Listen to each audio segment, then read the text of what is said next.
साथियों नमस्कार, स्वागत है आपका अपने चैनल सक्सेस जंक्शन एक कदम सफलता की ओर में। और हम लेकर के आ गए आपके लिए एमपीपीएससी 2020 और 2021 की दृष्टि से अति महत्वपूर्ण एक टॉपिक है समसामयिक परिदृश्य, जिसमें हम आपको राष्ट्रीय एवं अंतर्राष्ट्रीय जो भी घटनाएं हुई हैं वर्ष 2020 की, उनके बारे में पूरी जानकारी देंगे। यह आपके यूनिट 8 का टॉपिक है, जिसमें आपसे उम्मीद की जाती है कि करंट अफेयर्स के बारे में आपको पूरी जानकारी होगी। ठीक है, तो यही हमारे द्वारा प्रयास किया जा रहा है, एक एक प्रश्न की हम आपको डिटेल में जानकारी दे रहे हैं, जिससे अगर उससे संबंधित अन्य कोई भी प्रश्न आपकी परीक्षा में देखने को मिलता है तो आप उसे भी बड़ी आसानी से सॉल्व कर सकते हैं। यानी कि एक ही प्रश्न में आपके कम से कम 5 से 6 प्रश्न क्लियर होंगे करंट अफेयर 2020 के। उसके बाद आगे बढ़ाते हुए हम 2021 की तरफ आगे बढ़ रहे होंगे। ठीक है, चलिए देखते हैं, सीधे प्रश्न नंबर 11 की ओर चलते हैं। देखिए, इससे पहले हम 10 प्रश्न डिटेल वीडियो करा चुके हैं, कल वो वीडियो अपलोड हुई थी, आज उसका दूसरा पार्ट है। तो प्रश्न नंबर 11 है, इनमें से कौन सा टेनिस टूर्नामेंट 1945 द्वितीय विश्व युद्ध के बाद पहली बार रोका गया है कोरोना की वजह से?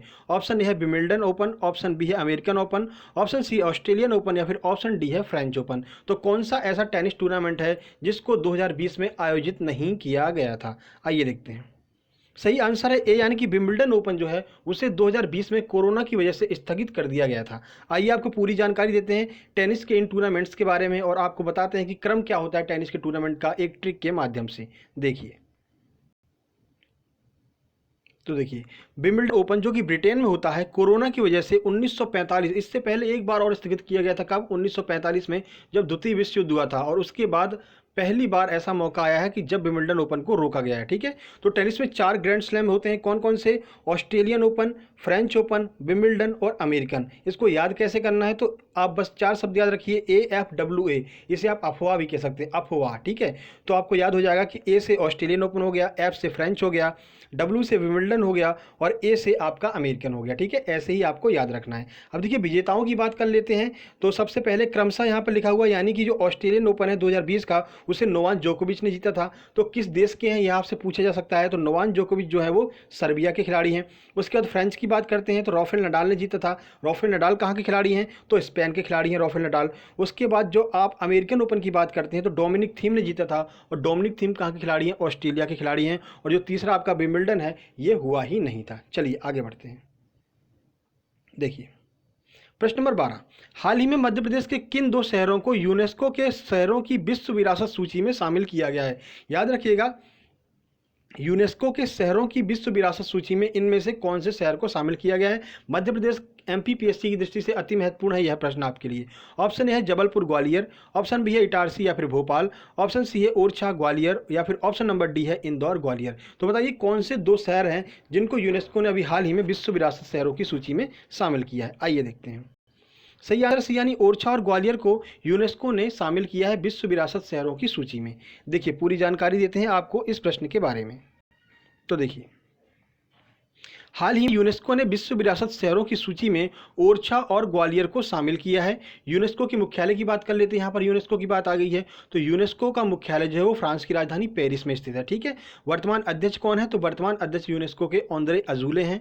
यूनेस्को ने जयपुर को 5 फरवरी 2020 को वर्ल्ड हेरिटेज सिटी का सर्टिफिकेट दिया था। ये बहुत ही महत्वपूर्ण प्रश्न है 2020 का करंट अफेयर जो है, कि किस सिटी को यहाँ पर यूनेस्को ने वर्ल्ड हेरिटेज सिटी का जो है सर्टिफिकेट दिया। तो 2020 में 5 फरवरी को जयपुर को यहाँ पर वर्ल्ड हेरिटेज सिटी का सर्टिफिकेट दिया गया है। ठीक है, चलिए आगे बढ़ते हैं। प्रश्न नंबर 13, हाल ही में एक ही मैच में सर्वाधिक मैडन ओवर फेंकने वाले खिलाड़ी का निधन हो गया, वो कौन है? यहाँ पर मैडम नहीं, मैडन ओवर है। ठीक है, तो मैडन ओवर जिन्होंने फेंका है एक ही मैच में सर्वाधिक, ऐसे कौन से खिलाड़ी हैं जिनका भी हाल ही में निधन हो गया है?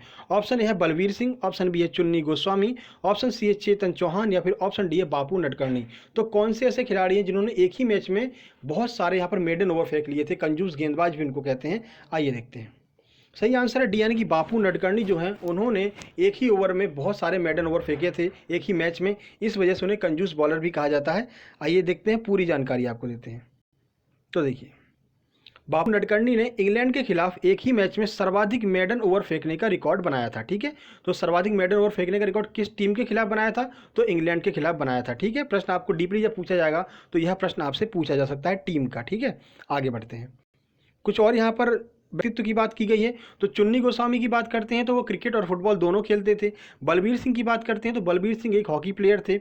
चेतन चौहान जो है वो क्रिकेट से संबंधित थे और उनका जो है चेतन चौहान उत्तर प्रदेश में मंत्री भी रह चुके हैं। ठीक है, तो आपसे इनमें से किसी के भी बारे में पूछा जा सकता है, इसीलिए हर एक आयाम को, हर एक ऑप्शन को हम आपको जानकारी दे रहे हैं कि जो है कौन किससे संबंधित है। यह प्रश्न जरूर पूछा जाता है एमपीपीएससी में। ठीक है, इसीलिए आपको पूरी डिटेल में जानकारी दी जा रही है। चलिए प्रश्न नंबर 14 की ओर चलते हैं।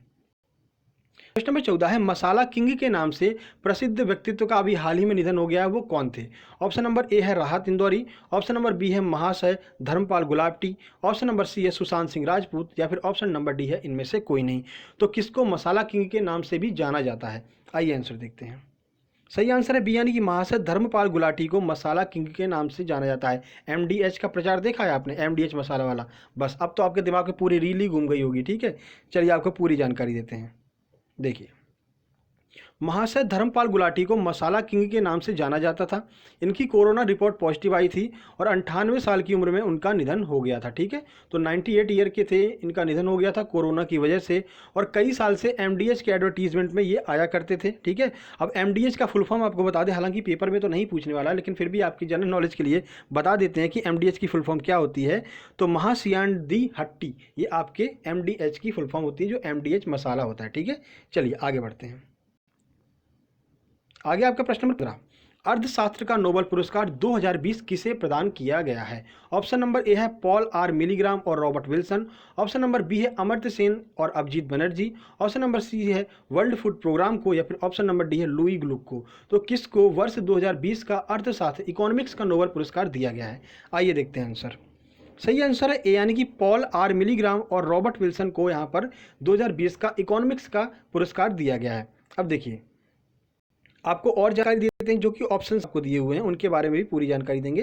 पहले आपको इसके बारे में जानकारी देते हैं कि अर्थशास्त्र का नोबेल पुरस्कार 2020 पॉल आर मिलीग्राम और रॉबर्ट विल्सन को उनके नीलामी सिद्धांत के लिए दिया गया था। तो सिद्धांत भी आपसे पूछा जा सकता है, तो नीलामी सिद्धांत के लिए इन दोनों लोगों को 2020 का इकोनॉमिक्स का नोबेल पुरस्कार दिया गया है। चलिए आगे बढ़ते हैं।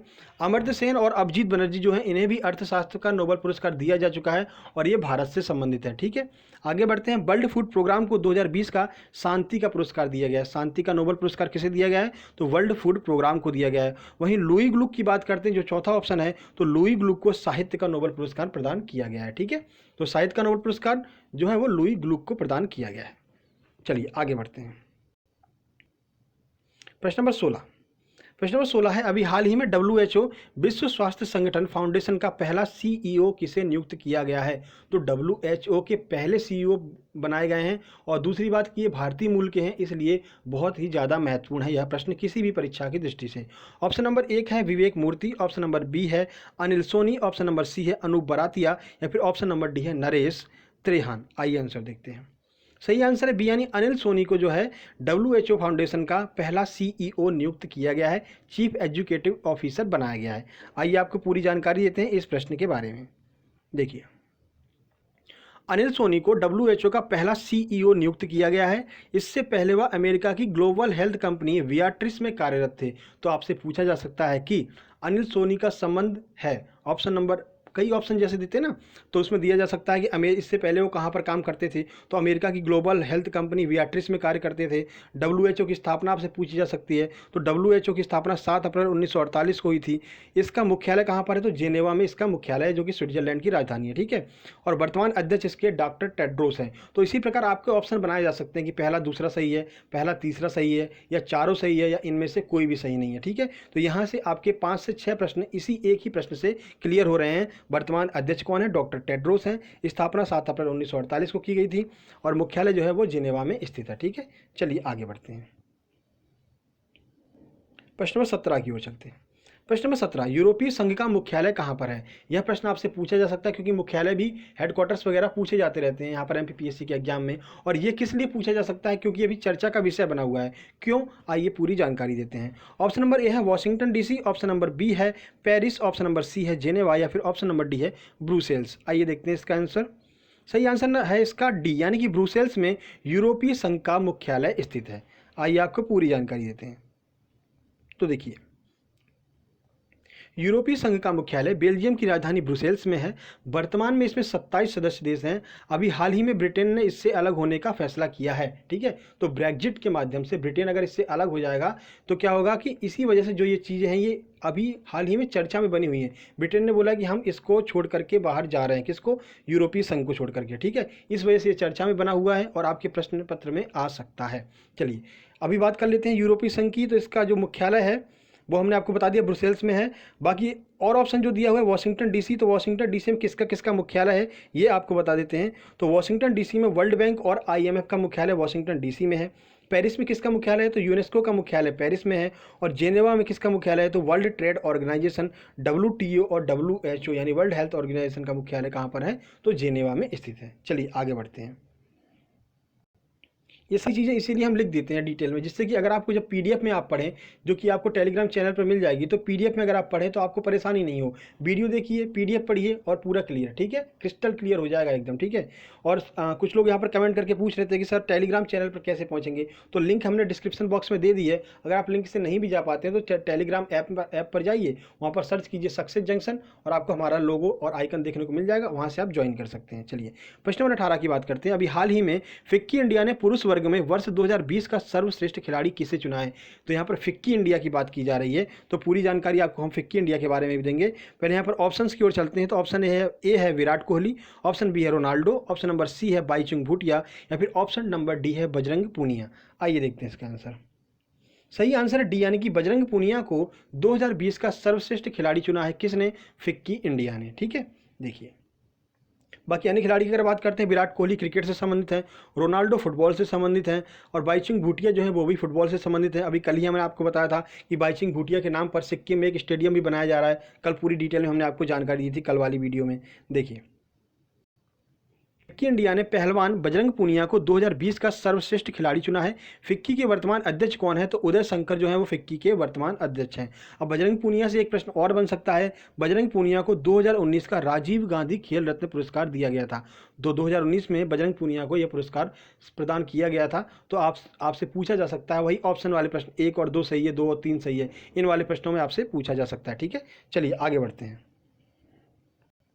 प्रश्न नंबर 19 आपसे पूछा जा रहा है। अभी हाल ही में फेसबुक ने अपनी डिजिटल मुद्रा का नाम बदल करके लिब्रा से क्या कर दिया है? ठीक है, इससे पहले जो फेसबुक की डिजिटल मुद्रा थी उसका नाम लिब्रा हुआ करता था, उसको चेंज करके क्या कर दिया है? ऑप्शन नंबर ए है डायम, ऑप्शन नंबर बी है बिटकॉइन, ऑप्शन नंबर सी है मोनेरा, या फिर ऑप्शन नंबर डी है सिया कॉइन। तो बताइए कि अपनी फेसबुक ने अपनी मुद्रा का नाम बदल करके क्या कर दिया है? चलिए ऑप्शन के आंसर देखते हैं। सही आंसर है ए, यानी कि डायम कर दिया गया है फेसबुक ने अपनी डिजिटल मुद्रा का नाम चेंज करके। तो ये डिजिटल मुद्रा क्या होती है, आइए आपको पूरी जानकारी देते हैं। देखिए फेसबुक की डिजिटल मुद्रा का नाम लिब्रा से बदल करके डायम कर दिया गया है। ठीक है, तो डिजिटल मुद्रा एक तरह की मुद्रा होती है जो कि आप केवल मतलब हार्ड करेंसी नहीं होती, आपके हाथ में नहीं आती है, वो सिर्फ कंप्यूटर टू कंप्यूटर यहाँ पर सॉफ्टवेयर के माध्यम से इंटरचेंज होती रहती है। ठीक है, कभी भी हार्ड करेंसी नहीं होती है आपकी जो डिजिटल मुद्रा होती है। फेसबुक के CEO की बात कर लेते हैं तो मार्क जुकरबर्ग फेसबुक के CEO हैं। फेसबुक की स्थापना की बात कर लेते हैं तो फरवरी 2004 कैम्ब्रिज में फेसबुक की स्थापना हुई थी, और वर्तमान में इसका मुख्यालय कहाँ पर है? तो US में कैलिफोर्निया US में वर्तमान में फेसबुक का मुख्यालय है। चलिए आगे बढ़ते हैं। प्रश्न नंबर 20 पूछा जा रहा है। अभी हाल ही में मध्य प्रदेश के किस शहर में भारत के पहले अपशिष्ट क्लिनिक का उद्घाटन किया गया है? तो 2 प्रश्न आपको मध्य प्रदेश के यहाँ पर देखने को मिल गए हैं, और दोनों ही प्रश्न परीक्षा की दृष्टि से अति महत्वपूर्ण है। ऑप्शन नंबर ए है ओरछा, ऑप्शन नंबर बी है जबलपुर, ऑप्शन नंबर सी है भोपाल, और ऑप्शन नंबर डी है ग्वालियर। तो कहाँ पर पहले अपशिष्ट क्लिनिक का उद्घाटन किया गया? आइए आंसर देखते हैं। सही आंसर है सी, यानी कि जो मध्य प्रदेश की राजधानी भोपाल है वहाँ पर पहले अपशिष्ट का उद्घाटन किया गया क्लिनिक का। आइए देखते हैं। तो देखिए भारत के पहले अपशिष्ट क्लिनिक का उद्घाटन मध्य प्रदेश की राजधानी भोपाल में किया गया। बाकी जबलपुर से प्रश्न पूछा जाता है कि जबलपुर कौन सी नदी के किनारे स्थित है, कई बार यह प्रश्न पूछा है। तो जबलपुर नर्मदा नदी के किनारे स्थित है। बाकी जो 2 ऑप्शन दिए हैं जैसे कि ग्वालियर और ओरछा है, इनके बारे में आपको पहले ही जानकारी दे चुके हैं कि इन दोनों शहरों को यूनेस्को ने अपने विश्व विरासत शहरों की सूची में शामिल किया है। ठीक है, तो इसके बारे में आपको पहले ही बता चुके हैं। अब ये वीडियो आपको कैसी लगी? अगर वीडियो आपको पसंद आई हो तो वीडियो को लाइक कर दीजिए, दोस्तों के पास शेयर कर दीजिए, चैनल को सब्सक्राइब करके नोटिफिकेशन बेल जरूर दबा लीजिएगा। देखिए समय लग सकता है क्योंकि हम आपको डिटेल में जानकारी देते हैं, और इसी इसीलिए डिटेल में जानकारी देते हैं क्योंकि पैटर्न कभी भी चेंज हो सकता है प्रश्नों का।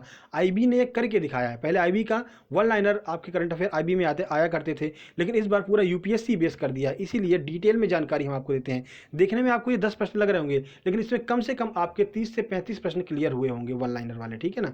तो यही हमारा प्रयास रहता है कि आपको हर एक प्रश्न के बारे में डिटेल में जानकारी दी जाए। ऐसे ही हम यूनिट 9 का वीडियो जो अभी 12 बजे अपलोड हो जाएगा, उसमें भी अगर आप देखेंगे तो उसमें भी हर एक प्रश्न में आपको डिटेल में जानकारी दी जाती है। वहीं पर शाम को अगर हम बात करें तो आज आयोग वाला वीडियो आने वाला है, संघ लोक सेवा आयोग के बारे में आपको बताने वाले हैं, तो उसमें भी हर एक प्रश्न के बारे में आपको डिटेल में जानकारी दी जाएगी, ठीक है। तो जल्दी मिलते हैं नई वीडियो में, तब तक के लिए नमस्कार, धन्यवाद।